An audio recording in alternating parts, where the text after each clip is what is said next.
You ever get that gut feeling someone's smiling at you while quietly sharpening a knife behind their back? Yeah. That was my Aunt Diane, or should I say, former legal guardian, unofficial real estate queen of Seattle, certified narcissist wrapped in Chanel. It started a year ago, actually, scratch that. It started way before then, probably the moment I turned 18, and she realized she wouldn't have her little puppet anymore. But for now, let's rewind to last year, when I got the letter that changed everything. I was sitting on the floor of my one-bedroom apartment, trying to assemble some IKEA bookshelf that clearly required an engineering degree. My cat, Beetle, was judging me from the couch. Classic Tuesday. Then the mail slid under my door. There it was. A simple envelope from an estate law firm. I almost didn't open it. Thought it was another one of those you qualify for student loan forgiveness scams. But nope, it was from the lawyer of my great-grandmother, the only sane woman in our family tree, who passed away at 96. I skimmed it, then reread it, then said WTF out loud, to the bookshelf, to Beetle, to the universe. Apparently, Nana Clara had left me her penthouse apartment. Not just any place, we're talking top floor, lake view, hardwood everything in the middle of Capitol Hill. Like the kind of place where kombucha costs $12 and your neighbour is either a tech bro or a mid-career poet. Thing is, Diane had always claimed the place was under management, that Clara had transferred it into a trust for family development. Bullshit. It was never hers. But I never questioned it. I mean, who would? Turns out, Nana had changed her will 2 years before she died, made it clear the place was mine only. No strings, no shared ownership, no drama, just for Ava. Because she sees the cracks and still builds. Her words. I cried. Then I laughed. Then I cried again while holding an Allen wrench. I mean, I'd been living paycheck to paycheck, designing boutique kitchens for rich tech wives, and now this. Of course, it couldn't just be a blessing. This is my family we're talking about. A week later, I went to the property to meet with the attorney. Sign a few things, do the walkthrough. Felt surreal. The place was dusty but gorgeous. Smelled like old wood and lavender soap. The kind of place that still had wallpaper your grandma would die for and a fireplace that didn't look ironic. I walked through each room like I was visiting a museum of a life I could have had. That's when I saw her. Diane, in the master bedroom, the clipboard in hand, wearing those damn heels that sounded like threats when she walked. "You're late," she said. I blinked. "For what inspection? I figured we'd get a quote from my people. This kitchen's dated. And the floor's well? You'll see." Screw that. I wasn't even mad yet, just confused. "I don't need your people. This is mine now." She laughed. Actually laughed. "You don't seriously believe that letter, do you?" I froze. She was looking at me like I was a naive intern who accidentally CC'd the entire office. She kept going, calm as a cucumber dipped in condescension, sweetheart. That place was meant for the family. You were just holding it until we sorted things. Okay, here's some context. Diane was my dad's only sister. When my parents died in a car crash when I was 12, she stepped in. Not out of kindness, out of obligation and optics. She liked control, liked playing saviour. She didn't raise me, she managed me, gave me a debit card and a cold guest room, and told her friends I was her second chance at motherhood. We've always been tense. She doesn't yell, she doesn't curse, she smiles, which honestly is worse. The thing is, I never fought back. I stayed quiet, got my degree, worked hard, saved, built a life. But now I had a key to something that was mine, and I think that scared the hell out of her. 2 weeks later, I started getting calls from a banker, then a contractor, then her real estate friend. Ted, who once told me over Christmas dinner that women in construction were hot, but probably bad with math. Cool guy. Turns out Diane had already started making inquiries as if the place was hers to list. I shut that shit down fast, sent cease and desist notices, changed the locks, reported the harassment. And I thought that was the end of it. Spoiler, it wasn't. 3 months ago, I walked into the penthouse to find the furniture moved, my design books stacked on the floor, the old framed photo of Nana Clara missing from the fireplace. There was a folder on the coffee table.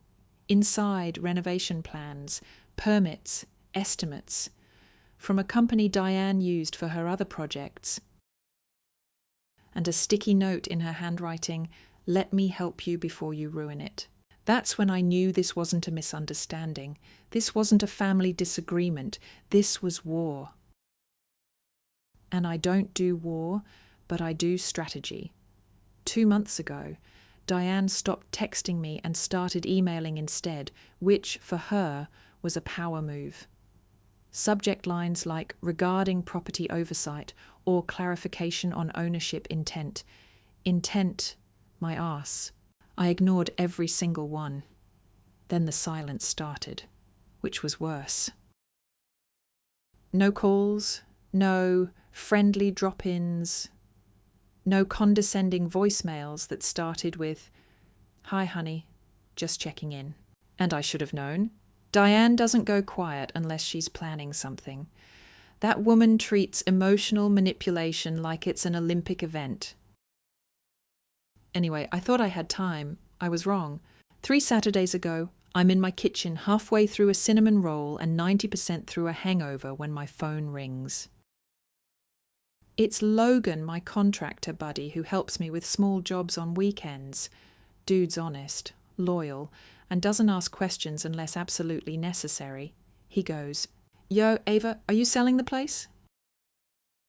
What no? Why, there's a woman here. Said she's your aunt. Walked up with some guy in a suit and asked to begin walkthrough prep. Thought you should know. I nearly choked on icing. I threw on yesterday's jeans, didn't brush my hair, grabbed my keys and flew over. I pull up to the building and guess who's there, standing on the front steps like she owns the joint. Diane, in a fuchsia blazer that could signal aircraft and hair styled like it's competing in a wind resistance test. And next to her, a man holding a worn briefcase and looking like he'd rather be anywhere else. His tie was crooked. His socks didn't match. His soul was visibly trying to leave his body. I step out of the car, and before I even say anything, she gives me a rehearsed smile and goes, "We need to have a family discussion." Nope, no, the hell we don't. But I play it cool, because people like Diane, you don't confront them. You let them talk. They dig their own graves better than anyone else could. So I unlock the door, let them in. We all sit at the kitchen island, me across from Diane and her off-brand, clearance rack legal representation. She flips open a manila folder like she's on Shark Tank and says, "It's simple, really. This document transfers the deed into a shared family trust. Just a formality, for safety, for legacy. You understand." I stare at her, then at the man she brought. He clears his throat and slides the paper toward me. "This isn't legally binding," I say. He frowns. "If you'd just read the note, you're not legally binding. What's your bar number?" Silence. He looks to Diane. She keeps smiling, like she's trying to Jedi mind trick me into compliance. "Look, I continue. I'm not signing anything. And you," I point at the guy, "should probably leave before this turns into a professional liability issue for you." He stammers, starts gathering papers. Diane glares, but she's still in performance mode. "Ava, you're being irrational. This place needs care, investment. You're not ready for that kind of pressure. I laugh, actually laugh. Lady, I survived your frozen tilapia casseroles for 6 years. You think a mortgage scares me. That night, I send a summary of the encounter to my real lawyer, an actual professional named Jules, who doesn't wear mismatched socks and once helped a client sue their HOA into bankruptcy. Love her. Jules says it's not just shady, it's a coordinated attempt to defraud. Cool. We document everything, every text, every letter, even the weird sticky notes Diane leaves like we're playing passive-aggressive Scrabble. And then I wait, because I know her and she's not done. 2 weeks later, I'm grabbing groceries when I get a call from Brenda, my cousin on the East Coast, who only calls when she's either marrying someone or deeply suspicious about family behaviour. She says I just got off the phone with Aunt Diane. I sigh. What now? She said you were losing the penthouse. That you forged the will and you're under investigation. I stop walking, in the middle of Whole Foods, between the oat milk and the overpriced watermelon. What, yeah? She's calling everyone. Says she's trying to protect the family legacy from your, quote, selfishness and instability. Oh, hell no. This woman wasn't just trying to steal my property. She was torching my reputation like it was firewood. I told Brenda everything, sent her screenshots, a link to the actual will. She believed me immediately, said Diane had always given her the creeps. Good instincts, that one. But the final straw wasn't the fake lawyer, none or the slander. It was the break-in. Yeah, you read that right. 1 week ago, I walk into the penthouse and find the front door unlocked. Now, I'm obsessive about security. I check doors twice, cameras, sensors, the whole 9 yards. Inside, everything looked wrong. Like someone tried to rearrange things to look untouched but missed the nuance. A chair out of place. My drafting pencils on the wrong side of the desk. And then I found it on the dining table, another damn folder. Inside blueprints, contractor quotes, mood boards, even swatches. It was a full renovation proposal, dated and signed, with Diane's name on it. And on the back of the last page, a handwritten note. Don't fight this. You'll thank me later. I was done.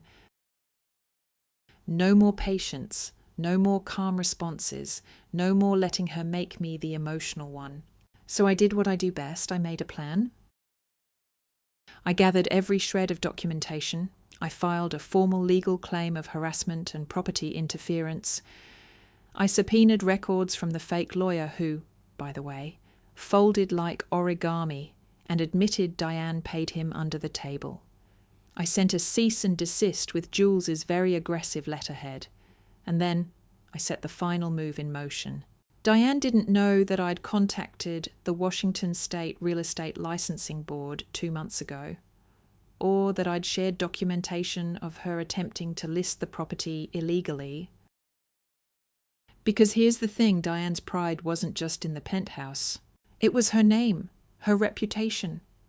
The fake smile she wore while hosting charity brunches and pretending she was some pillar of ethics. But guess what? She'd just violated 3 state codes, one of which could get her license revoked. And I wasn't going to stop it. I was going to watch it happen.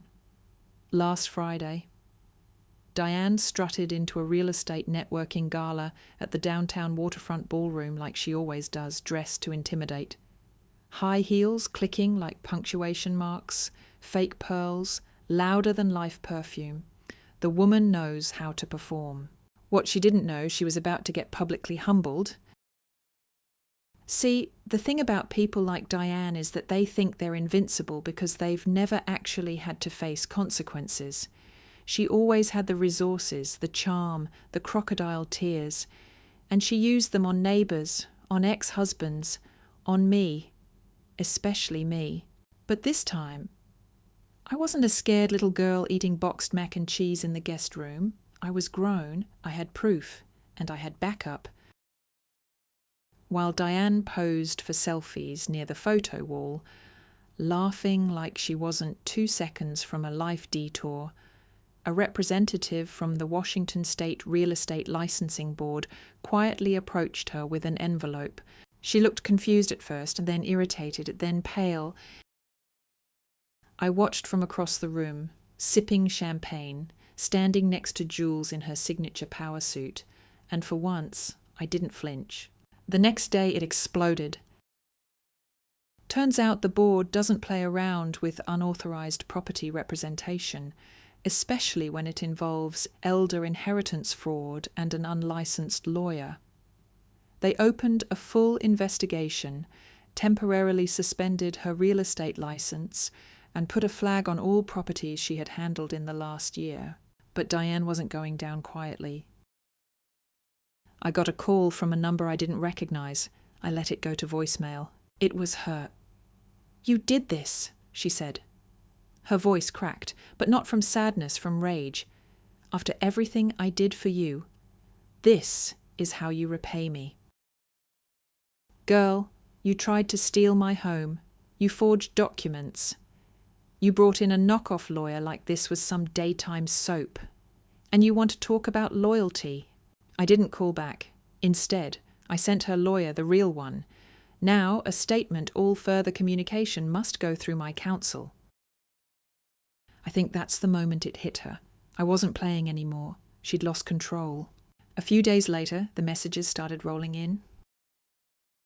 From cousins, distant relatives, even a couple of her ex-clients. Things like, "Hey, Diane said you're lying.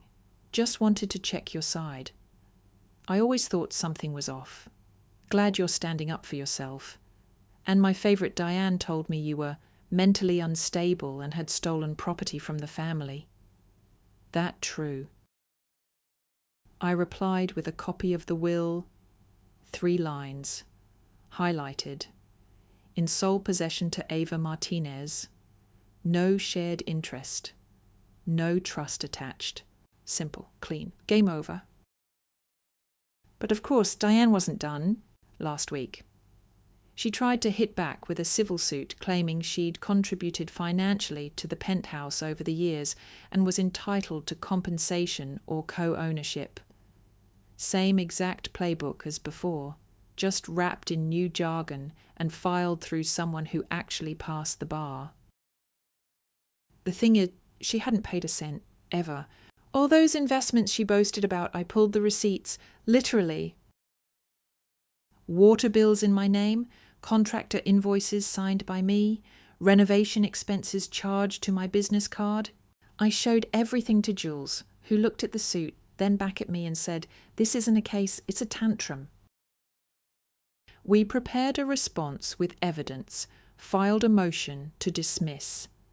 And for fun, we included an affidavit from one of Diane's former assistants, someone who confirmed Diane told staff to get the house back before Ava ruins it with her sad little career dreams.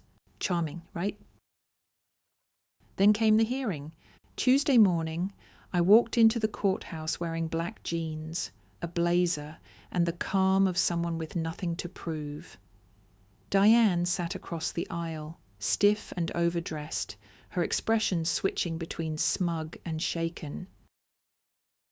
Her lawyer made a speech about implied interest and familial duty. Jules stood up and calmly shredded it apart, using words like documentary evidence and malicious interference. Then the judge looked at me. "Ms. Martinez, do you have anything to add?" I nodded, stood up, and said, clear and even, "This isn't about family. This is about control. My aunt thought she could rewrite history. And my name, because she's used to no one standing up to her. But I have, and I won't stop until the truth holds." The judge didn't even ask follow-ups. He turned to Diane's lawyer and said, "Unless you have a miracle, I'm prepared to rule on dismissal. The guy just blinked. Diane's jaw clenched like she was holding back a scream. Case dismissed. Afterwards, as I walked to my car, I felt something I hadn't in years: peace. No shaking hands, no boiling rage, just clarity. I was done defending myself for existing, done explaining why I was enough. I got into my car, turned on some dumb pop song, and drove home with the windows down. But the fallout kept coming. That night, I saw Diane had posted a public status on Facebook. Some vague, melodramatic shit like, "It's always the ones you raise who betray you hardest. Q12 comments of stay strong. Queen and family is the worst." I didn't respond. Didn't need to. People were already piecing it together. She'd overplayed. And the truth, it was all out now. One of the local real estate forums shared a post warning about her ethics. A client dropped a comment. She tried to pressure me into signing a rushed sale contract. Felt weird, glad I trusted my gut. I sat on my couch, cat purring on my lap, scrolling through the aftermath with a glass of wine. Not smiling, not gloating, just done. The next day, I started bringing life back into the penthouse. I pulled up the old carpet, sanded the floors, painted the walls warm earth tones. I even found a vintage mirror at a flea market and hung it right above the fireplace. It felt like breathing for the first time in months. A friend came over and asked if I was going to sell it now that everything was legally clear. I just shook my head. No, I want to keep it. Not because of the drama, but because I earned this. I deserve peace. And I do. Because no matter what Diane tried, she couldn't take my voice. She couldn't rewrite the story. Not this time. 3 days ago. I sat in the middle of the penthouse floor, barefoot, paint on my arms, staring at nothing and everything. It was golden hour. The light coming in through the giant windows was so warm, it made the whole place feel like a hug. And out of nowhere, I started crying. Like, not the pretty, cinematic kind. The real kind, snotty, shoulders shaking, cat crawling into my lap, confused and mildly concerned. I wasn't sad, not exactly. It was more like release, like everything I'd been carrying: anger, fear, shame finally slipped off my shoulders and shattered on the hardwood floor like old glass. This place wasn't haunted anymore, not by Diane, not by guilt, not even by Nana Clara's ghost of expectations. It was just mine now. Later that night, I sat on the fire escape with a beer and texted Logan. "Me wanna help me do something kinda nuts, Logan. You say that like I ever say no. Me thinking about turning the penthouse into something more than just my apartment. Logan, define more. Me. A non-profit design studio for girls like me who grew up with no one giving a damn. Logan, holy shit. Ava, yes." I didn't sleep much that night, not from anxiety, but excitement. The kind of clarity that doesn't feel rushed. It just clicks, like all the crap Diane put me through. It wasn't for nothing. I'd always wondered what the hell it meant to take something painful and turn it into purpose. Now I knew. 2 days ago, I called Jules. "Okay, don't laugh, but I want to open a non-profit from the penthouse." She laughed. "You want legal or emotional support?" "Both." She paused. "We can file incorporation this week. You're really doing this?" "Yeah. And I don't want it under my name." "Okay. What then? I'm naming it after Nana Clara." Silence. Then, "That's beautiful, and it'll piss Diane off, which is a bonus." By noon, Jules had already sent over a startup checklist. I started sketching out plans. The studio would have 3 parts: a mentorship space, a small co-working area, a materials closet for young creatives who can't afford to experiment. We'd hold workshops, free classes, maybe even internships, because I remember what it felt like to want to make things and not have the space, or worse, the permission to believe I was allowed to take up space. Diane used to tell me I was too intense, too loud, too ambitious. She'd say it with a smile, but it always landed like a slap. Now I get to build a space where girls like me hear the opposite. You're enough. You're more than enough. And no one gets to define your worth but you. That afternoon, I got another email from Diane. No subject, no salutation, just 3 lines. You win. Hope it was worth it. You've embarrassed this family enough. I didn't reply, didn't even read it twice. But something about that sentence stuck with me. This family, as if she still believed she owned the concept. As if she hadn't been the one to humiliate herself by underestimating me, by lying, by trying to manipulate everyone around her like pawns on some estate chessboard. She didn't care about the penthouse. She cared that I had it. Because to her, I was never supposed to rise above the charity case. I was the girl she fed, clothed, took in when no one else would.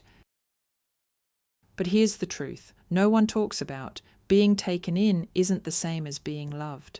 Sometimes it's just a power play with furniture. Yesterday morning, I met with Jules and a real estate planner in the finished living room. It still smelled like fresh paint and lemon cleaner. "Are you sure about opening it up?" Jules asked, glancing around. "I am. This isn't just mine. It's a chance to undo some of the damage, and maybe help someone else avoid going through what I did." She smiled. "Then let's build something no one can take from you." The planner laid out maps and timelines. We'd start renovations on one wing to create flexible spaces for work and learning. Logan was already prepping a team. We'd apply for grants, set up a fundraising page, launch by early fall. And just like that, the penthouse transformed again, from a symbol of generational mess into a foundation for actual legacy. Later that night, I opened a box of Nana Clara's things I hadn't had the nerve to go through yet. Letters, recipes, photo albums.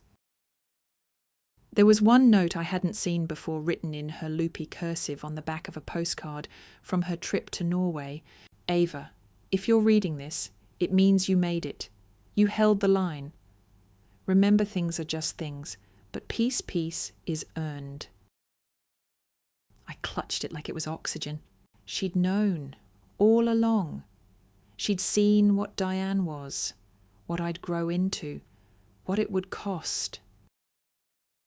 And she left me the one thing no one else ever had, the benefit of the doubt. This morning, I got coffee with Brenda, who was in town for a weekend wedding. She looked around the apartment, then at me, and said, "So what happens if Diane comes crawling back?" I didn't hesitate. "She won't, but if she does, I'll close the door." Brenda nodded. "She never deserved to be this close to your story anyway." And maybe that's it, right? Maybe revenge doesn't always have to be dramatic. Maybe it's just this living a full, fearless life in front of the people who tried to keep you small. That's the part Diane never understood. I wasn't trying to win. I was just trying to breathe. And now I finally can. 2 weeks ago, I unlocked the front door of the newly named Clara studio and just stood there for a minute, taking it all in. Light was pouring through the floor-to-ceiling windows. The hardwood floors had been refinished and polished to a soft glow. There were 6 workstations along the wall, a shelf full of design tools we'd bought through a grant, and a long table in the middle stacked with sketch pads, markers, fabric swatches. It felt like the opposite of every room I'd been told not to touch growing up. This one was made to be used, to be messy, to be real. Logan walked in behind me, holding a bag of bagels. So, when do we start breaking shit in? Tomorrow, I grinned. Orientation for the first class. That night, I sat at the window drinking chamomile tea because apparently I'm 30 and this is who I am now, and just breathed. No drama, no threats, just the kind of silence that feels earned. But then, of course, life did what it does. The next day, 10 girls walked through the front door of Clara's studio. Ages ranged from 15 to 22. Some came alone, some with moms, one with a younger sibling in tow. All of them were quiet at first, guarded. I saw versions of myself in each of them. First hour was awkward. Everyone kind of stood around. No one wanted to go first. So I said, I know this might feel weird. Like, who am I to tell you you're allowed to be here? But here's the truth. I wasn't invited into the rooms I wanted either. I built this one so no one else has to wait for permission. And then I sat down, started cutting fabric. Within 10 minutes, 3 girls joined me. By the end of the day, they were all on the floor designing vision boards and laughing over spilled glue and mismatched swatches. It worked. It freaking worked. That night, I got a text from Jules. Someone reached out. Says he's Diane's son. Wants to talk to you. I froze. Diane's what now? I never knew she had a kid. Not once had she mentioned it. Then again, Diane hides people the way most people hide bad habits, only visible if you're really looking. Jules sent over the email he wrote. Hi Ava, my name is Jeremy. I'm Diane's son. I was adopted by another family when I was younger, but I've kept an eye on her from afar. I saw what happened with the house, and I just want to talk. I don't want anything from you, just a conversation. I stared at it for a long time. I even Googled him. Turns out he's real, mid-30s, works in community housing development in Oregon. No public scandals, no weird rants on Twitter, just a guy. I told Jules I'd meet him, in public, with backup nearby. Because no matter how good someone sounds, Diane had taught me caution the hard way. 2 days later, we met at a coffee shop downtown. Logan sat 2 tables behind me pretending to read The Economist, which would have been more convincing if he wasn't holding it upside down for the first 10 minutes. Jeremy looked a little like Diane. Same cheekbones, same sharp eyes, but softer, warmer. Thanks for agreeing to this, he said. I almost didn't, I replied honestly. So, what's your angle? No angle, he said. I've been watching Diane crash and burn her way through people for years. I grew up outside of her world, but I know what she's capable of. I saw your story, and I couldn't ignore it. Why now, I asked. He paused. Because you did what none of us could. You stopped her. And because I figured if you were strong enough to fight her, you were strong enough to hear this. I sipped my coffee. Ear what? He leaned in. She's not done. Apparently, Diane had been trying to use her remaining connections to start a smear campaign. People she still has dirt on, favours owed. She's trying to make you look unstable. She even reached out to a reporter. I sighed. Of course she did. Jeremy shook his head. It's pathetic, but she's scared now. That you're not just surviving, you're thriving. I sat back, looked him dead in the eye. So why are you telling me? He shrugged. Because someone needed to, and because I want to help. That stopped me cold. You want to help, I repeated, after everything she did. She's not my mum, he said simply, not in the way that matters. And just like that, something cracked open in me. I believed him. That night, I told Logan and Jules everything. They were cautious, obviously. But Jules said something I hadn't thought about. You spent all this time protecting your house. Maybe now it's time to protect your name. The next morning, we put together a plan. We compiled every threatening message Diane had sent, every forged document, every time she tried to manipulate my reputation, and we handed it to a PR consultant. Why? Because if she wanted to play the game in public now, then fine, we'd play. But on my terms, we put out a press release. Nothing dramatic. Just the truth about Clara Studio, the inheritance, the legal battle, and how sometimes family isn't who raised you, it's who shows up afterward and helps you rebuild. It got picked up by a local community outlet, then a regional design magazine, then a damn national feature. Overnight donations to Clara Studio tripled. Girls wrote in from different states asking to apply. And Diane, she went silent, not a peep, no Facebook posts, no email, just gone. But the best part, it wasn't revenge. It was relief. Because for once I wasn't reacting to her.